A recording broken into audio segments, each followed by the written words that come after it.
Hello friends, please join your hands in welcoming Mr. Ajay Tyagi, the head of equity and a senior fund manager at UTI Mutual Fund. He currently manages more than 26,000 crores of AUM across offshore and onshore mutual funds. With over 22 years of experience in the industry, it is our pleasure to have him with us and share his insights about the market and answer some of the queries from our viewers. Welcome to our Market Expert series, sir. Thank you for having me here. So starting with the question, sir. The first question is, what according to you is the difference between a speculator and an investor? So I think, a speculator is the one who has a very short time frame. He looks at making profit from every opportunity and therefore never takes a view over a 2 or a 3 year period, and in fact never over a 5 year period. An investor is actually the opposite. An investor really wants to look at the possibilities of making strong returns and creating wealth over a 5 year period or beyond. So essentially both these characters are very, very different. What we urge our investors to be is behave like a true investor, give yourself at least a 5 year time frame, not look at trying to catch the trends of the market, and therefore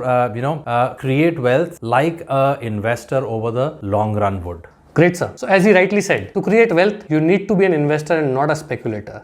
The probability of you making money in the long run is much, much higher when you are an investor. So sir, the next question is, the markets have again started to feel the heat from the global and inflationary pressure. How do you think one should plan their investments in such markets? Well, that's a good question. And I think most investors are reading the newspapers and getting worried about inflation, rising interest rates and so on. I just want to remind you that if you truly are an investor and if you are looking at a 5 year time horizon, many such macroeconomic variables would come and go. At any point of time, there would always be something which would be worrying you. It could be rising interest rates, it could be rising inflation, it could be, let's say, deteriorating current account deficit or depreciating currency. It would also be geopolitics and a host of other things. It could also be, let's say, whether Mr. Modi will come back with a majority in the next election or not. What we've observed over the long run is that what essentially creates sustainable wealth is your ability to identify great businesses and then hold on to them patiently for the long run.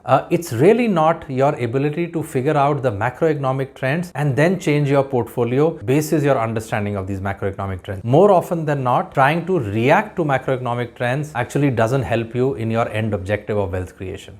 That's an interesting one. So as sir rightly said, one should not worry about factors one can't control. To make returns, to grow, it is the longevity and the type of asset or the type of investment that you have done rather than panicking in the short term. So sir, what would your asset allocation be if you were to invest with a 5 to 7 year horizon from now? This is actually a question which is very, very situation specific and more importantly, I should say investor specific. For certain investors, let's say who are 25 years of age, who really don't have any great commitment over the next 5-10 years, I would say that the equity allocation could be as high as 90%. On the other side, there could be a 70-year-old for whom the wealth that he has created over the last 3 or 4 decades is actually the source of a regular income to run monthly expenses. Here I would recommend a asset allocation of less than 50% into equity. So it's very specific. There could be a person of 40 years of age who wants to send his son for higher education after 5-7 years. We have to take that into account before deciding the asset allocation for such a person. So very situation specific. There cannot be a one size fit all when it comes to asset allocation. So as sir said, every person has a different goal, and as per your age, as per your risk appetite and as per your goals, the investments will vary, your asset allocation will vary.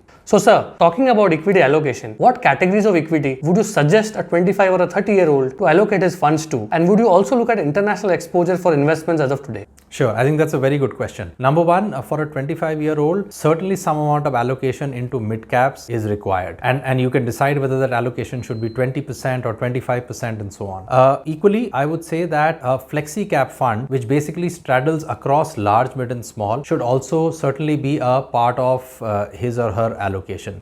International exposure, I would say not only for a 25-year-old, even for a 40-year-old is something which makes immense sense. We do have a lot of funds which are investing into global equities right now. I would say somewhere between a 5 to 10% exposure across age brackets is what I would want my investors to have into international funds or global funds. So that is basically you must diversify your funds and invest or plan accordingly. Talking about FlexiCap, UTI FlexiCap Fund has been one of the flagship funds of UTI Mutual Fund and has been a consistent performer since inception. How difficult has it been for you to cope up with the investor expectations from such a fund?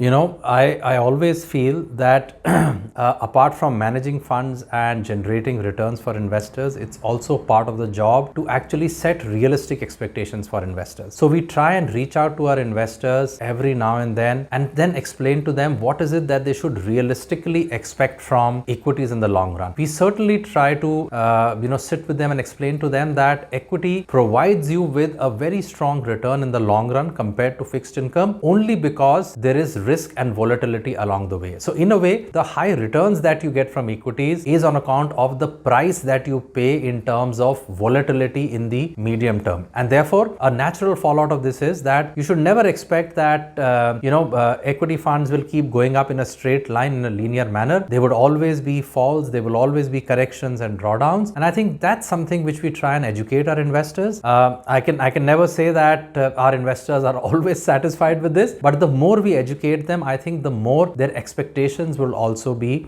more realistic. So I must say, sir, you have kept the expectations of all UTI FlexiCap investors really high, and this fund has grown from 3,000 crores in 2016 to 25,000 crores today.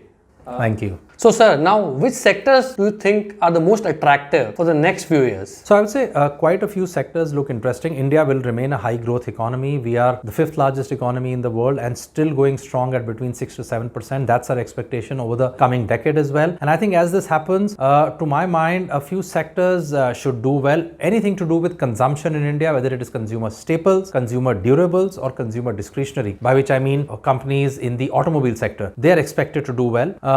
Equally, I think healthcare as a theme should do well, because as our per capita income is increasing, we are also spending a lot on our health and our well-being. So I think that trend would continue to happen. Banking and financial services, especially on the private sector side, is something which we are bullish on. And like I said, consumption is a big theme, and you would need banks to finance this consumption. Of course, consumer staples is the low ticket item. Consumer discretionary is the high ticket item, like buying a car or buying a house, which is always financed. I would say even consumer durables, people actually buying a new house and therefore buying a refrigerator, an LED TV and so on, these are also getting financed. So financing of India's consumption is an opportunity in front of Indian banks, and I think we are excited about it. Lastly, the technology sector is the one where we remain excited. We have to actually be very conscious about the fact that companies here should have a profitable business model. But I think, like has happened in the US, there would be quite a few tech companies from India which will be able to grow exponentially and grow profitably. So I think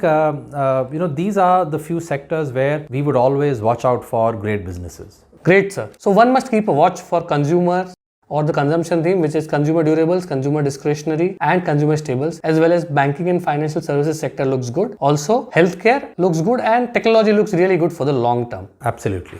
The last question from our side is, many investors have stopped their SIPs or investments due to the sharp fall and the fear of recession. So what would your advice be to such investors and the millennials who are still thinking about starting the investing journey? No, I would just say that this is exactly the thing that any investor should completely avoid. There is something which prevents investors from continuing with their SIPs whenever prices fall, and they get too excited and in fact increase their SIPs when prices increase. But actually, I always give this example. Think about it as a discount sale going on. If it's the same Levi's jean that you want to buy, which is selling at 2,000 rupees, but during a sale it is available to you at 1,500, you would obviously go ahead and buy it. And I would say the same behavior should also be there when investors look at same businesses. For instance, a Maruti, a Bajaj Finance or an Infosys, which has the same long-term prospects as it had 6 months back. The only difference is it is now available at a 30% discount, and they should go out and actually either stay invested or buy more of it. So SIP is that tool that helps you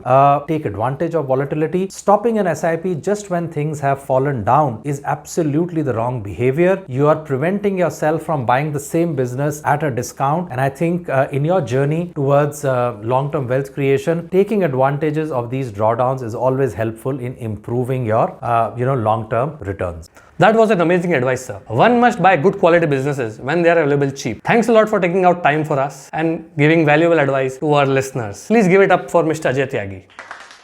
Thank you very much. Thanks for your patient listening.